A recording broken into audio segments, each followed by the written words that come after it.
tous, bienvenue sur Bana, émission de l'Église de l'Arche de Paix consacrée à l'édification de la famille. Une famille forte pour une Église forte. Aujourd'hui, nous allons aborder le thème « La femme selon Dieu ». Bien que le monde s'évertue à nous faire croire le contraire, la femme a un rôle indéniable à jouer dans le développement de la société. Comprenons que tout ce que Dieu a créé est pour un but, comme l'atteste Proverbe 16, verset 4. Dieu a tout fait pour un but, même le méchant pour le jour du malheur. Commençons par la Genèse. Genèse, chapitre 2, verset 18 nous dit ceci. « Il n'est pas bon que l'homme soit seul, je lui ferai une aide semblable à lui. » L'une des missions de la femme est d'apporter son aide à l'homme pour garder et cultiver le jardin. Ce jardin peut représenter à la fois la société, mais également la famille dans laquelle nous vivons. La femme est donc consacrée à aider au développement et à l'épanouissement d'autrui. Et pour accomplir cette mission, elle doit justifier de certaines qualités, aptitudes et compétences. Malheureusement, bien souvent, la femme ignore son identité. Elle ne sait pas, en effet, identifier les qualités que Dieu lui a données et par conséquent les utiliser. Dans cet état, comment peut-elle s'épanouir? Comment peut-elle venir en aide à son prochain? Mais Dieu est bon. Il ne nous a pas livrés à nous-mêmes. Bien au contraire, il nous donne le mode d'emploi afin de pouvoir reconnaître nos qualités et ainsi connaître notre identité en tant que femme. Voyons ensemble dans Proverbe 31 le portrait d'une femme dont les œuvres conduisent l'époux à s'asseoir aux portes de la ville pour la louer aux yeux de tous.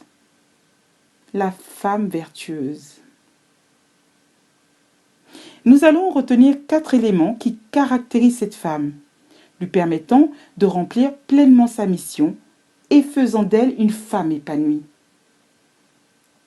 Cette liste est bien entendu non exhaustive. Le premier élément est la fidélité, comme le confirme Proverbe 31, verset 11.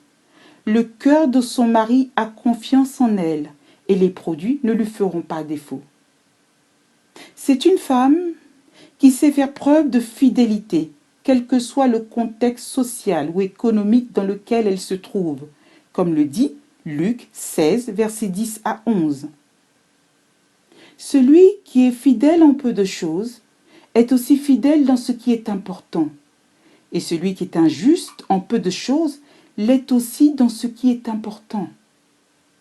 Si donc, vous n'avez pas été fidèle dans les richesses injustes, qui vous confiera le bien véritable? Second élément, le travail. Proverbe 31, versets 27 à 28 nous le témoigne. Elle surveille la marche de sa maison. Elle ne mange pas le pain de paresse.